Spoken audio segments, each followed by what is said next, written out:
Today, I want to go over support systems and food environments. Also, sorry for this beam of light. I moved recently. This is my new office. I don't have like a lamp or anything in here yet, just the overhead light. So, like I said, support systems and food environments. What are food environments? All foods which are available and accessible to people in settings in which they go about their daily lives. Poor diet is the number one risk factor for death and disability worldwide. Food environments influence how we eat, whether we realize it or not. Think about colors in a restaurant, music at the bar, people you're surrounded by, and your mood towards them at that moment. Are you happy? Are you mad? Are you sad? That's going to influence foods that you pick or in the drinks that you pick. You're no longer focused on you, you're focused on what's around you. And the food environments, they change what you can control, which is a big part of having a successful diet is being able to control things and adjusting to things that you may not necessarily be able to control. Things to consider in your home. That's where you're going to be spending the majority of your time. That's your biggest food environment. Create barriers to accessing certain foods. If you have something that you want to keep in the house, but you know it's your downfall, it's your crutch, put it over the fridge, those cabinets that nobody uses. That makes it really hard to get to things.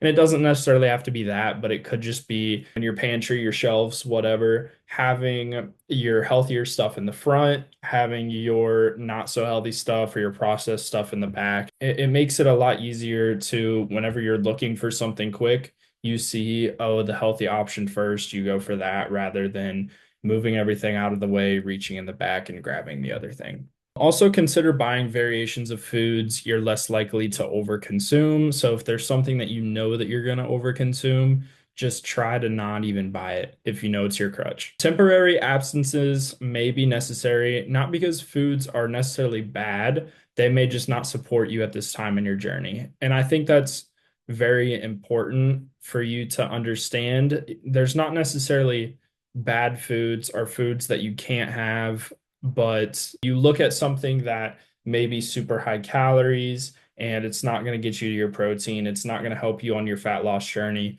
then it just doesn't support you at this time. You can incorporate it through other parts of your journey, but not at this time. Whenever you bring those back in, safely reintroduce those. Be careful this doesn't lead to an all or nothing thinking, especially, if you bring it in right after your cut or something, and then you binge and you go right back to your old eating habits. Your environment and your support systems. Think of who are the five people you spend the most time with. Everybody always says you're the sum of those people, but I just want you to think about how do they influence the way you eat. For me personally, I know whenever I was starting to cut my first time, a lot of the friends I hung out with didn't necessarily support that, or they made fun of me for eating a certain way or picking a certain food when we went to a restaurant. But I want you to think of what happens when you're typically with them. What are your activities? Are you going out to the bar? Are you going out to eat? Those kind of things. And then how do their words and behaviors influence your habits even when you're not with them? For me, it was always like, if I was going to eat a different meal than what I normally would, I would think like, oh, what would they say? So just little things like that. They don't even realize it, and you might not even realize it, that your words that you say to somebody about their eating habits can affect them even when you're not there. What do you not need to hear? And if you have a supportive group of friends, I know especially, most of the time for like guys, it's corny to be like, oh, like I need you to support me, blah blah blah. But just be, if they're saying negative things about you, just be like, all right, look, dude, cut it out. Don't want to hear it. It's not helping me right now. Just little things like that, making sure that it doesn't add up and it doesn't get to you over and over again. So not only thinking about your friends, but if you have a girlfriend, boyfriend, whatever, if you live with your partner, significant other, it's important to know that what motivates them does not motivate you. And we obviously know this. I mean, all the time, there's people that one person's into a certain thing and another person's not into that same thing. Do you need to distance yourself from the people in your circle to improve your adherence, or do you need to fix your reactions and behaviors to serve yourself? What battles are you willing to fight? For a lot of people, it's going to be, instead of completely getting rid of their friends or stopping to talk to people. It's just going to be having to control your reactions, not letting what they say get to you. And as soon as you start having that negative reaction to them, where it's like they know that they're getting a rise out of you or something out of you, then they might stop with that behavior. But if you are truly ready to seriously grow and you know that this person is not supporting you at this time in your life, then by all means, if you can do it, just distance yourself from them. Are there words or terms that could help your circle work better together? Just something to think about. And household support.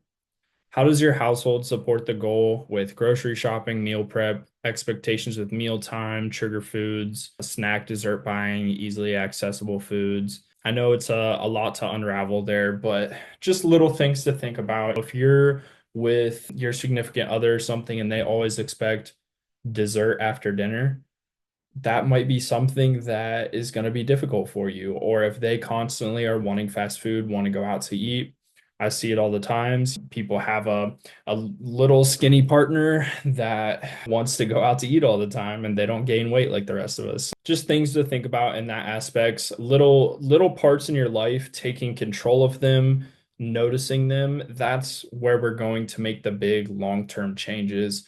How do you avoid those things? Or if you know that, for instance, we'll go back to that same example. If you know that they want a dessert after dinner, you can have your form of dessert in a lower calorie manner. For me, my girlfriend, she would always want like Dairy Queen or something. Me, I would get a Halo Top ice cream, 300 calories. I'd get like 20 grams of protein out of it. Is it as good as Dairy Queen? No, but did it help both of us be satisfied and both of us still be able to get what we want and me get to my goals? Yes. And then is everyone in the house willing or able to part with certain food, throw it out, donate it, whatever, to support a new food environment? If your partner's not going to be supportive of it, let them keep their foods. You just have to find other alternatives for you that can go in place of that food, or if it helps you, put it in a certain place where you're not going to get to it or you're not going to go after it, where it's out of your typical view. You could have all of your food basically in one cabinet, their food could be in another cabinet or something like that, just so you're not constantly opening the pantry up or whatever and seeing that food. And how can you effectively lose fat or other goals without resenting someone in the house? Which I think is very difficult, especially for somebody that gets into a journey, is very dedicated to it, and the other person in the house doesn't necessarily support it. You start to resent them, or even if you're starting a fitness journey and you see them continuing with the same habits that you're trying to kick, it gets frustrating and you want to resent them, but it's definitely important to understand that everybody has different goals. They're still the same person regardless. They're just not changing with you yet, but you can always set a good example with them. They can maybe see how well you're doing and want to follow suit. It may just be on their own time or at a different times. That's your intro to support systems and food environments, just some things to take into consideration. Other than that, that is all for this module. If you're having a hard time with your certain food environment or just finding a daily balance for you, kicking some of the hard stuff, my link to my calendar is below as always. Book a time in there. We'll hop on, talk for a minute, see if I can help you out. And if not, I will go ahead and see you in the next module.